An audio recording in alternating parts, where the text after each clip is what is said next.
Mr. Dan Ross. Come on, Dan! Hello, everyone. How's everyone doing? Everyone good? Yeah. Okay. That's nice. So I want to start this off with a little game. I say game, it's a question. I just wanted to know if anyone can guess, just by my voice, where in England I'm from. Can anyone guess? South. Wrong.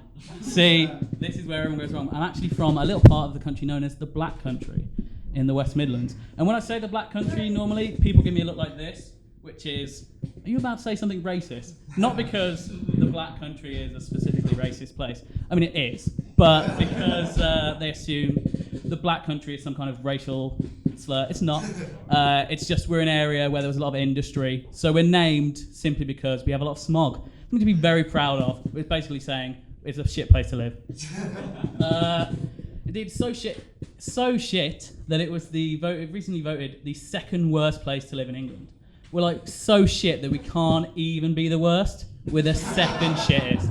It's brilliant. But it is the most miserable town in England is in Warsaw, which is where I was born.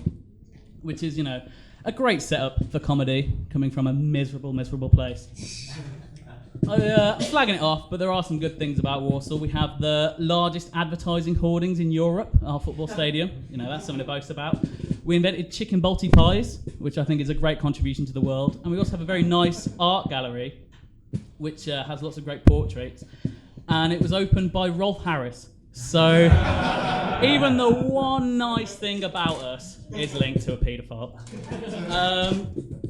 Not having the accent, which for anyone who doesn't know, sounds like this. In school, I did really stand out. People did not like the fact that I didn't have an accent. I was also one of the cleverer people in school, and I mean that's not bragging or anything. Basically, in a school in Warsaw, that means I could read. So those two contributing factors did not make me very popular. In fact, people were quite keen to often try and beat me up, but I had one saving grace that stopped habitual beatings, and that is that I know a lot about football, which for them is like, oh, that's a great thing. Like, they come at me like, I'm going to beat the shit out of you, you're a right knob, you are. And then they'd be like, did you know that Norway are the only team at a World Cup to beat Brazil but never be beaten by Brazil at a World Cup? And I'd be like, oh, that's a great fact, leave him alone.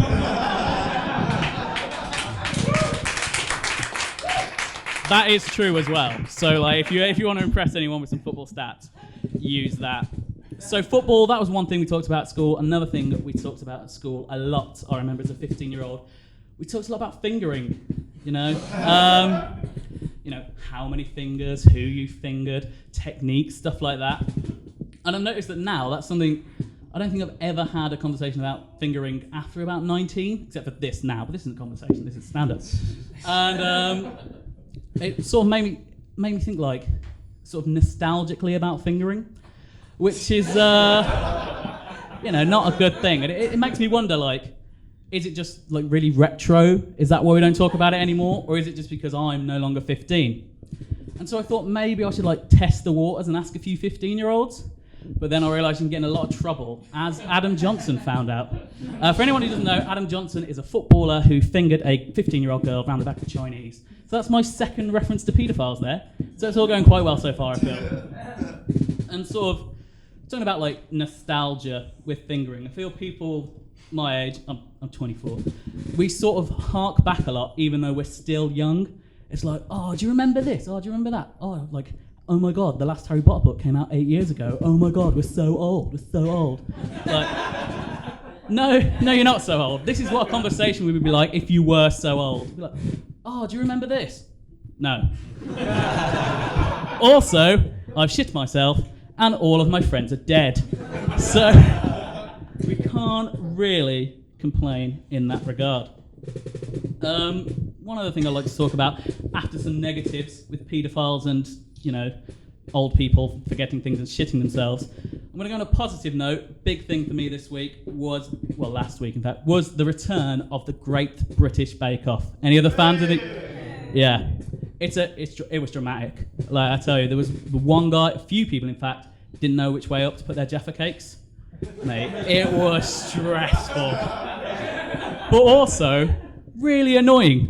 How the fuck do you not know what a Jaffa cake looks like? There was this one posh guy He's like, oh my God, I don't know which way to put my Jaffa cakes up.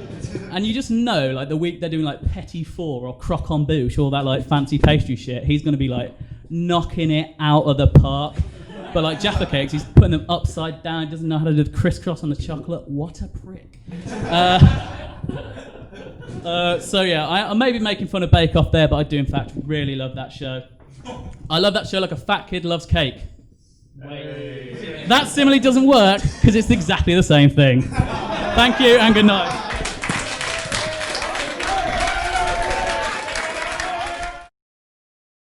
John Ross, everyone!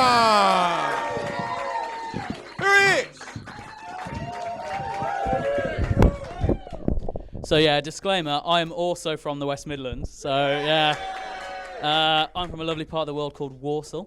So it was pretty exciting to hear someone else speaking with the accent. As you notice, I don't really have the accent, but having heard someone with the accent and had about 2 pints, it's probably going to slip out at some point, just to warn you.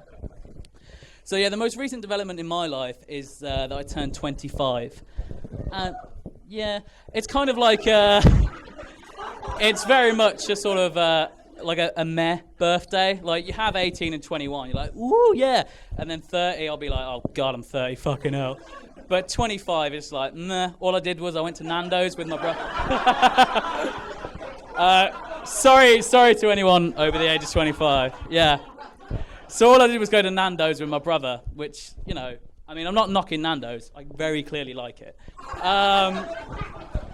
But yeah, like I hadn't really thought about it. Like it's a birthday that sort of passed me by. Like if people ask me sometimes, I still say I'm like 24 or 23.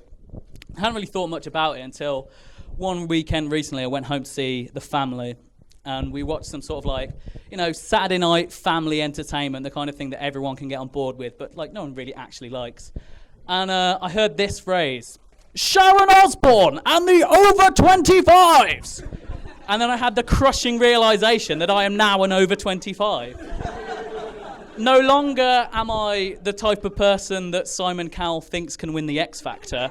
You know, your Leona Lewises, your Ray Quinns, you're that girl who won last year. I can't remember her fucking name. I am now Honey G.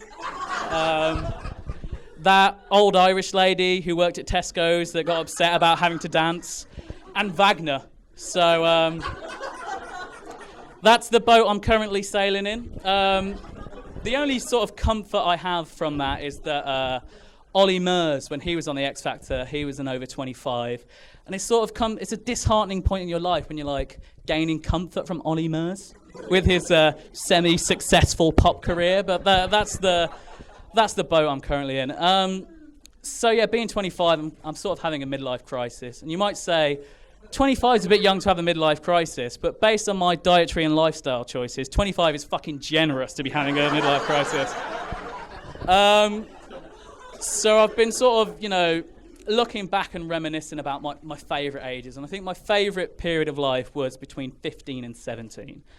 And, you know, I think it's quite bad to sort of be nostalgic and be like, look back and like, oh, I loved when I was young and I could do this. Because, you know, the truth is you can do stuff now that you liked when you were younger. But my problem is the one thing I really loved about being 15 to 17 was underage drinking. And I can't do that anymore. I just get given booze. But like the fun of being that age and trying to get booze illegally, it was like fucking espionage. It was amazing. Like my tactic when I was going in to buy beer to drink in the park, because I'm a fucking classy guy, was I'd go into, you know, your bargain booze, your Threshers, et al. And I'd put the cans on the counter, normally of Carling. You know, it's very, very top-notch beer. You know, like now being a like mid-20-something person living in London, I'm all about craft ale, as every other fucker is. But like back then, I was just drinking Carling, Stella, you know, the classics. So I'd put the beers on the counter, and the server would be like, have you got any ID? And then I'd be like, now's the time to act. Now's the time to put my skills to test. So I do this. Oh, you know what? I've only gone and left my ID in my car, because adults have cars, yeah. But then you're thinking, if you have a car, you could be 17. Here's what I next did. I left my ID in my car at uni. because you've got to be 18 to go to uni. And then they just sort of, I'd do that and stand there all confident, and then they just say, yeah, get out. So, didn't really work. My other favourite period of my life was university. I think we can all agree university is a good time. 3 years of sort of doing nothing. I think you're meant to do degrees, but, I wasn't into that. And a thing I think a lot of people experience at university is the sort of north-south divide, where people disagreeing about what to call things. And so being from the Midlands, I had a very interesting perspective on that. So, you'd have the debate about what to call a bread roll, and Northerners would be all like, I call it a barm cake or a bap. And then Southerners would be like, it really depends on the occasion, but I kind of prefer a focaccia. And then I just rock up and be like, I'll call it a cob, mate. And then everyone would just look at you like, what the fuck is wrong with you? Another thing, sort of going to university, I went to university up north. Going to university, you realise that, not everyone has the same words that you have. So, in the West Midlands, we call a forward roll a gambol. And I thought that was a universal thing. So I was, having a conversation with people at uni. It's like, I remember when we used to have gambol races. And it's like I'd said something from the mid-1920s, random. It's like I was speaking in a different language. And sort of just the amount of abuse I got, it was the one way of sort of uniting the north-south divide. So, as I said, I am from Warsaw. And I do believe, you can take the boy out of Warsaw, but you can't take the Warsaw out of the boy. And that's what I thought when I was using my M&S loyalty card to buy sushi. Good night.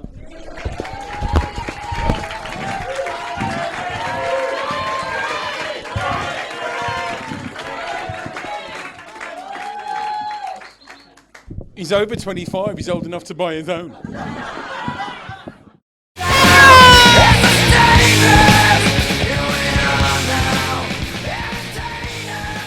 Hello everyone. Hello. Are we all looking forward to Christmas? Oh, that's nice, yeah. You can tell we're heading towards Christmas because a lot of these TV chefs have got their shows coming out, like Nigella's Perfect Christmas, Jamie's Perfect Christmas, Mary Berry's Perfect Christmas. Shout out to Mary Berry. And they sort of spend a lot of time making these extravagant feasts. I saw one, and they'd unearthed an old Fanny Craddock book. And in it, Fanny said that she started preparing for Christmas dinner in January, like the previous January. She's not got no concept of time. And to make her Christmas pudding. And that got me thinking, that's a lot of effort just to impress your families and friends. It's like your family and friends already know you're a dick. You're not fooling anyone. Another thing with these Christmas shows is they sort of say, oh, here's a really great idea of what to do with your leftover turkey. Which I always think, leftovers? So even though I am mocking TV chefs and the TV chefs culture, I am a big fan of those programs, particularly Gordon Ramsay. He's a favourite of mine. My only problem with watching Gordon Ramsay, though, is that I'm one of these people, I pick up accents and mannerisms. So, when I'm watching Gordon Ramsay, I sort of, eventually become Gordon Ramsay, and he's not a good person to become. You're talking to people, and you're just yeah, simple, rustic, yeah, basic, yeah. And they're like, come on, where's the lamb sauce? And that's not a good way to live your life. So, staying on the topic of food, which is a topic very close to my heart, particularly my arteries. One thing I don't really get about modern culture is all these people that don't really know how to work, how to deal with Subway or burrito-style Subway places where you pick each thing you want as you go along. They're sort of can you talk to me about the breads? What's this mean? And it's if you don't know what your Subway order is off by heart by now, just don't go to Subway. And similarly, in these burrito places where they're oh, I don't know. It's really annoying to be stuck behind those people. Because, if you get in the way of me getting a burrito, we're going to have some beef. Ironically, because I'm not getting any fucking beef. So, yeah, even though I am talking at length about food, I am trying to lose weight at the moment, which is probably why I'm talking at length about food. So one of the things I'm doing to try and lose weight is I'm sort of exercising more, which my body is sort of so confused by. It's we've had 25 years of doing nothing. What is this? The first time I played football recently, I rolled my ankle straight away because my body was just no, this was not part of the deal. All those cream cakes were not for this. And then So I play football every Sunday in Shoreditch, which is a weird place to play football because we play on Sunday mornings, and then when I'm going back to the station, it's Sunday afternoons, and you get like the Shoreditch crowd are all there, and they're all very like young, attractive, and most annoyingly skinny. And so they'll sort of look at you like, because I'll be sweating after playing football, you know, full disclosure, because you know. So you know, I'll give it all for the lads, 110%, and other footballing cliches that I've heard. And so people will be looking at me, and in my head they're saying like, "Oh, look at him doing exercise. Why is he doing that?" But I think like the one group of people that should be exercising are me and my fellow chubsters, and all these people that are like really in shape. They're missing out on so much by exercising when they could be doing so many more fun things. It's like, have they never just stayed in all day eating fudge and watching Netflix documentaries? That's not true. I don't watch documentaries. So now I'm going to end with a bit of a cutting edge satire. So get ready. So yeah, Donald Trump. I don't know if you saw this. He recently got elected president of the United States. Don't buy Donald Trump a drink. And a lot of people have got very upset about this. I don't know if you've seen Facebook, but people are sort of explaining why this has happened and what it means. But I feel like a really important fact has been missed, and that is, with President Trump, we now have a leader of the free world, arguably the most powerful political position in the world, whose name is essentially President Fart. Which the only way it could have been worse is if Jeb Bush got elected, and then if he stopped Obamacare, Jeb ends, like Bell End. Satire. Thank you, everyone. Have a good evening. All-star, get your game on, go play. Hey now.